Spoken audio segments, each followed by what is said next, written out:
So hello everyone and welcome to the Molecular Munch with Hopefully Nothing Goes Boom. I'm Phil. I'm Marcus. And we're really glad you can join us. This is the second time that we've done this. So what we're trying to do is just take a bite-sized chunk out of the molecule that we've talked about this month. So you might have read the article, you might be just about to do it. So this could be a bit of a recap, it could be a total surprise. Now, Marcus, what did you pick for this month's molecule? Well, first of all, hello, Phil. Hello, everyone else. Or should I say aloe? Because well done.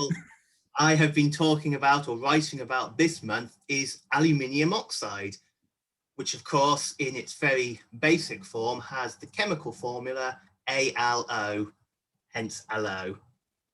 But that doesn't quite tell the whole story, because there are several different types of aluminium oxide that exist in the world. And ALO perhaps might seem the most obvious one, but actually ALO is quite rare, it's quite unstable, and not something that you're likely to come across. The more common one is actually aluminium 3 oxide, with the chemical formula Al2O3, and this is the predominant oxide, nicely shown on the screen there, that you're likely to come across. Now, one of the reasons I wanted to sort of bring this molecule up is it highlights a very interesting feature about sort of chemistry, the atoms and the molecules that exist in our universe. And I've already sort of hinted at it slightly that they can exist in many different forms. They can be joined together in many different ways. And you might actually find that they exist in ways that you didn't quite realize, or there are several different substances, items, and so on, that at their very base are made of the exact same thing. Yeah, because when you say aluminium, everyone will think of like drinks cans or maybe plain wings or tin foil, which isn't made of tin, but there we go. So they're going to be thinking of quite thin, light, fairly strong, but quite flexible, quite bendy, not like rock hard stuff, right? Exactly. And funnily enough, aluminium itself as a metal is actually quite reactive, particularly in air. And if you were to take a lump of pure aluminium, quite quickly, it would react with the oxygen in the air and you would form this aluminium oxide covering, if you like. Now, as it turns out, this is incredibly useful because it prevents the aluminium metal itself from being sort of corroded or being worn away. So it's only the outside of it that gets damaged, and then that forms like a skin sort of thing, I guess. Yeah, exactly. You know, this is something we often artificially do to sort of metals to help protect them, but you know, aluminium oxide almost has this sort of natural sort of skin, if you like, that it can form. But so, you know, back to what I was saying before, aluminium oxide can exist in many different forms. And if you look at the crystal structure of aluminium oxide, it can exist in sort of different arrangements we call phases. So if I was to give you, for example, you know, some, let's call them building blocks, you know, and give you 6 oxygens and 6 aluminiums and some way of connecting them, you could do them in many ways. You could arrange them as sort of squares or a grid structure. You could arrange them as hexagons. And that's just, you know, flat in a 2D plane. As soon as you start going upwards, you can put them in all different types of arrangements. And this is what we see with, you know, the normal crystal structure of aluminium oxide. It depends on the temperature and the pressure as to which one it adopts, and it can move between them. So this can be quite a dynamic setup, and you can reach certain temperatures or pressure and the structure will, you know, change, it'll rearrange itself. Okay. But what I think is particularly fascinating about aluminium oxide is, as a mineral, as its sort of most commonly occurring crystal structure, is something called corundum. Now, corundum in its pure form is actually quite a boring looking sort of substance. It's nearly transparent. It's sort of that translucent-y, sort of dull appearance, really, you wouldn't think much of it. Now, that is pure aluminium oxide. But what's fascinating is if you take a few of those aluminium atoms and introduce some impurities. So normally you want, we love things that are pure, if we create a drug molecule and it's got any impurities in, that could be horrendous, that could be terrible for its use. But what's wonderful about aluminium oxide is if you, instead of aluminium atoms, put a little bit of chromium in, the effect it has is you transform corundum from this sort of translucenty, sort of dull looking mineral into this brilliant bright red substance, which most people would recognize as a ruby. So rubies are essentially an aluminium oxide base with some chromium impurities in there. Okay. And, this goes to show that sometimes impurities are actually very beneficial, or, something that we desire to have in certain substances.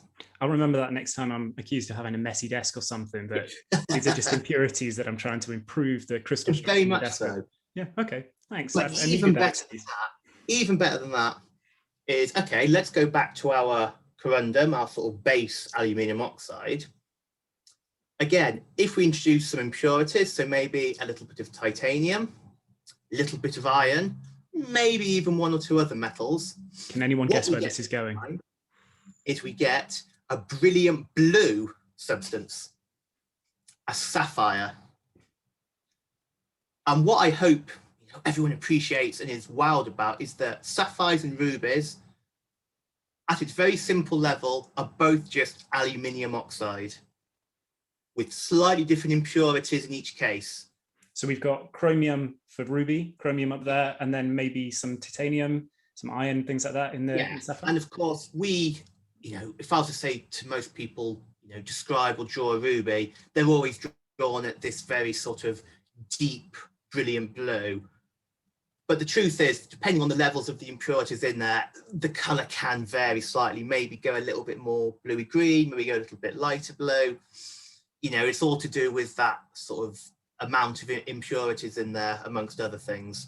Now, I'm sure everyone's favorite thing is when you've got an expert speaking about something and then the interviewer just asks them a completely off the wall surprise question, right? If I wanted a purple gemstone, could I add a little bit of chromium and a little bit of titanium and blend the two together? The logic is very sound. You cannot deny the logic that obviously blue and red together do make purple. The reasons why the color, we see the color, is a little bit more complicated than that. And without sort of wanting to go into too much detail and to scare people, when we put in these impurities, we change how the electrons can move between different levels, if you like. And the very, very simple, very, very basic idea is, when electrons interact with light, they can move up these levels. And when they sort of go down the level, sometimes they get sort of tired of having all this energy.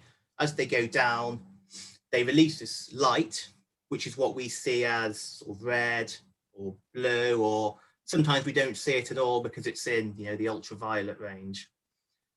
Now,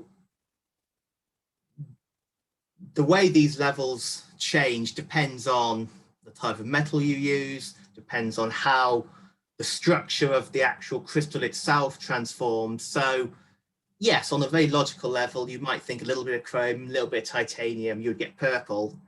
The truth is it might be a completely different metal that just happens to change the structure enough that the light that is reflected or emitted is in the purple color, or I suppose I should technically say in the violet color, because as we know, purple is not actually a part of the spectrum as such. Yeah, that always blows my mind whenever we play with LEDs or something like that, trying to get people to make brown just by mixing red, green and blue and pink. They're made up colors, they don't exist. But that's maybe for another episode. So I'm going to have to try a little bit harder if I want a purple gemstone. And I'm sure that if Prince was still around, he would help me out. But one thing I found really interesting with this article was thinking about, you've got the whole periodic table. I've got it here. If I stick up this one, you've got so many different elements there, and you can see all of the, you don't need to read it. I'm not going to read it out to you, but you've got all of those different boxes, and each one is a different material that has different properties.